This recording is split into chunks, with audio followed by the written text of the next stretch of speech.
오늘은 제가 우리 대구에서 좀 멀리 나왔습니다.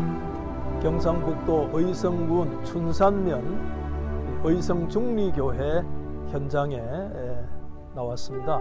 지금 여러분 보시다시피 제 옆에 서 있는 이 비석은 이 권중하 전도사 순교 사적지 이렇게 되어져 있습니다.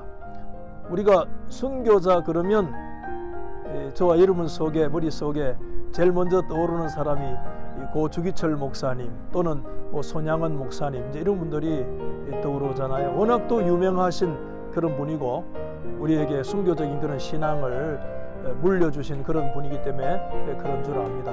하지만 1938년도를 기점으로 해서 대구 경북 지방에서요 신사참배를 반대하는 문제로 인해 가지고 고문을 당하시고 그 고문의 후유증으로 순교의 길을 걸어가셨던 유일한 분을 우리가 꼽으라면 고 권중하 전도사님을 꼽을 수 있습니다. 고 권중하 전도사님은 대구 그 당시 이 동산병원에 이제 전도사로 파송이 되어서 1938년도 경상북도 그 당시 경북노회잖아요. 경북노회에서 이제 우리 권중하 전도사님이 이 춘산면에 있는 우리 중리교회 그 당시 빙계교회인데 교회의 이 5, 6개 교회를 담임하기 위해서 경북노회에 파송을 받고 이곳에 오셔서 이제 복음을 전하시고 목회 사역을 하셨던 그런 분이시거든요. 근데 여러분 1938년도는 소위 신사참배를 우리 장로교회가 가결하게 되어지는 그런 기점이었잖아요. 우리 권중하 전도사님이 이 의성으로 파송받는 그 경북노회 제36회 2회 임시노회 때 그때 어떤 일이 있었는가 하면 경북노회가요 신사참배를 소위 가결하는 그런 일들이 일어나게 되어졌어요. 여러분 1938년도 9월달 제27회 우리 대한예수교 장로회 총회가 신사참배를 결의하고 신사참배에 소위 신사에 우리 장로교회가 굴복당하는 그런 수치스러운 역사가 있었는데 그 당시 장로교회 노회가 전국 23개 노회 가운데 총회가 열리기 전에 17개 노회가 이미 신사에 굴복하는 그런 일들이 있게 됐어요.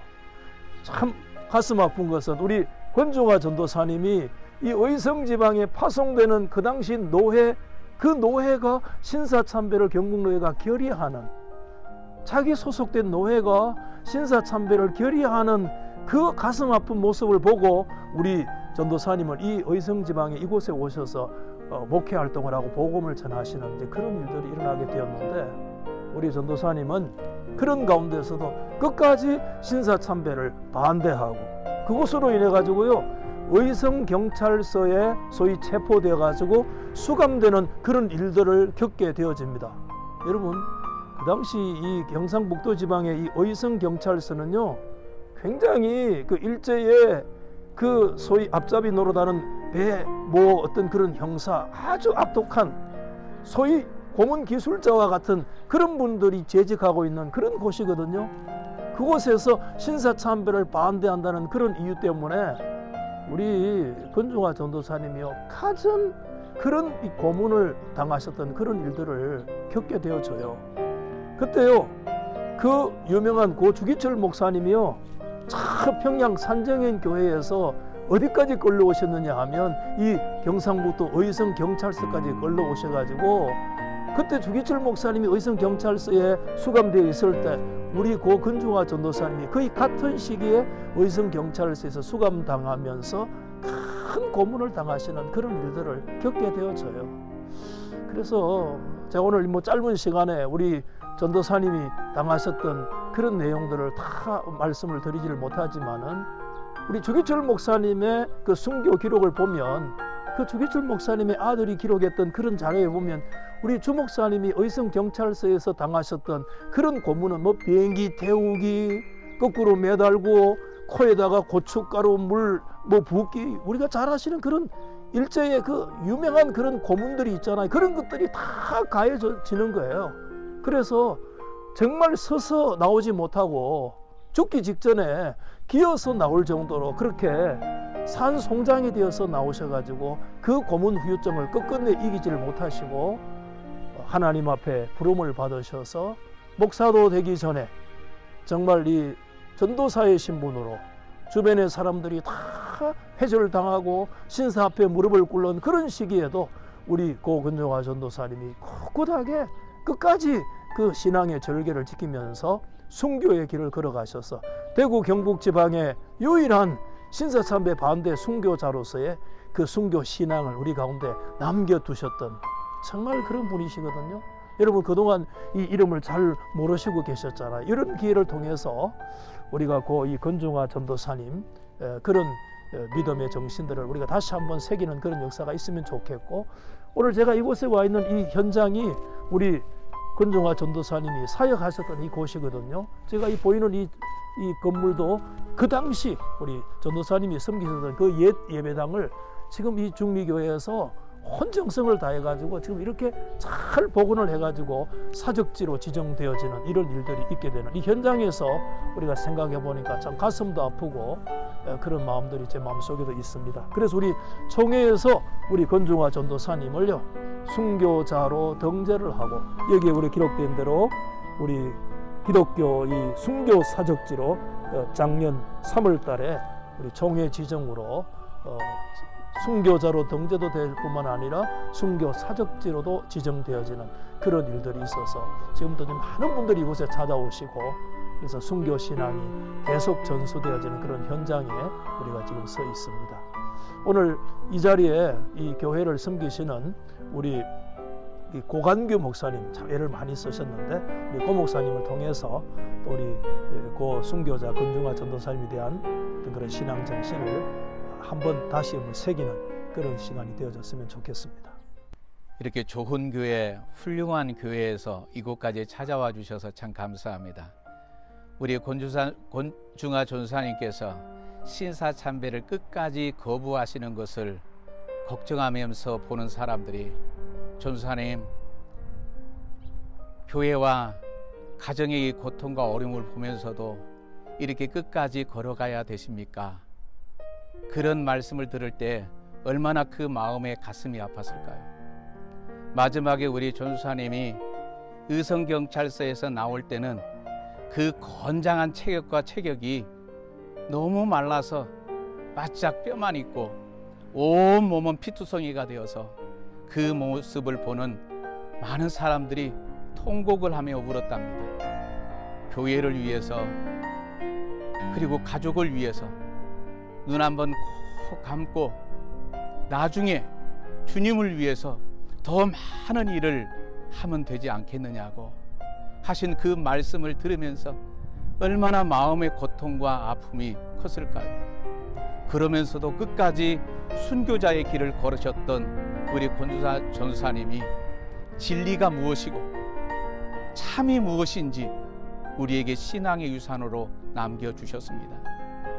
오늘 여기에 찾아오는 모든 분들이 우리 전도사님의 그 흔적들을 조금이나마 느끼면서 그 아름다운 신앙의 소망, 그리고 순교자의 신앙을 전수받고 전수할 수 있는 귀한 기회가 되기를 소망합니다. 감사합니다. 하나님의 말씀 한 구절 보겠습니다. 신약 성경 히브리서 11장 4절입니다.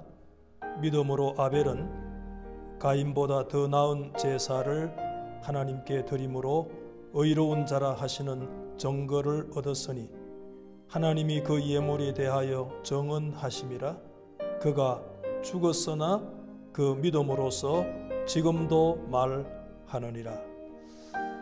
여러분, 지금 제가 서 있는 이 예배당이 1930년대 우리 고 권중화 전도사님께서 이 의성 중리교회, 그 당시 빙계교회를 섬기실 때 그 예배당에, 그 강단에 지금 제가 서 있습니다. 참 가슴이 뜨거워지고 정말 오늘 우리가 그 전도사님의 순교적 신앙을 정말 우리가 제대로 개성해 가고 있는가 하는 그런 마음들이 제 마음속에 지금 들어오고 있습니다.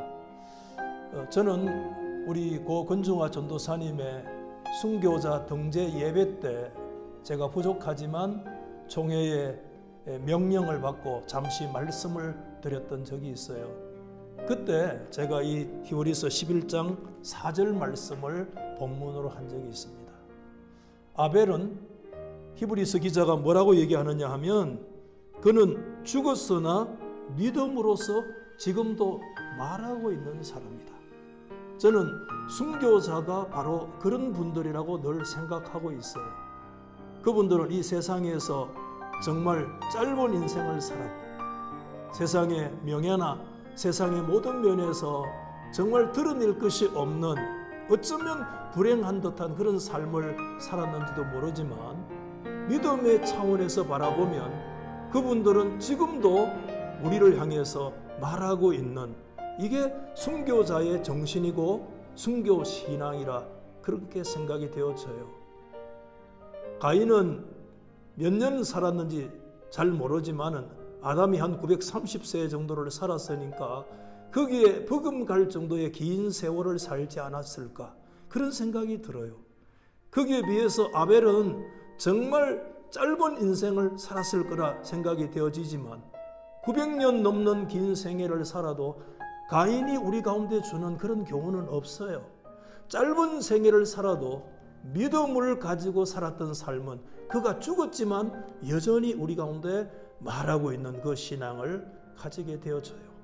우리 교회를 섬기는 우리 오광규 목사님께서도 정말 눈물 흘린 그런 마음으로 우리 순교자 권중화 전도사님의 그 고난에 대해서 우리 가운데 말씀해 주셨는데 요즘 여러 가지 코로나다 여러 가지 현실들이 우리의 마음을 무겁게 하고 있지만 우리 그리스도인들은 이럴 때일수록 우리가 더 믿음의 자세를 가지시고 우리 앞서갔던 신앙의 선진들처럼 특별히 오늘 이곳에 우리 고 권중화 전도사님이 사역하고 순교했던 이 삶의 현장에서 우리는 어떻게 고난 속에서 신앙을 지키며 살아갈 것인가를 다시 생각할 수밖에 없는 그런 시간이 되었습니다. 우리 성도들도 이 동일한 신앙 가운데 설 수 있기를 주님의 이름으로 소망합니다. 하나님 아버지, 우리 고 권중화 전도사님께서 사역하셨고 또 순교의 현장에 저희들이 와서 가슴 먹먹한 마음으로 이 시간 하나님 앞에 기도드립니다. 전능하신 우리 아버지 하나님, 우리 믿음의 선진들이 우리 가운데 물려주셨던 이 순교적 신앙, 우리의 삶 속에서도 이 신앙을 그대로 파수할 수 있게 하시고 오고 오는 우리 다음 세대에도 동일한 이 순교적 신앙을 그대로 물려주어서 주님이 오시는 그날까지 이 아름다운 믿음의 위대한 승리를 가져올 수 있도록 하나님이 도와주시옵소서. 사랑하는 온 성도들 어떤 형편과 처지에 있든지 하나님께서 불꽃 같은 눈동자 지켜주시고 믿음이 조금 더 약해지지 않게 하시고 신앙의 승리자들 되게 하옵소서. 예수님의 이름으로 기도하옵나이다. 아멘. Once earthly joy I craved, sought peace and rest. Now thee alone I seek, give what is best. This all my prayer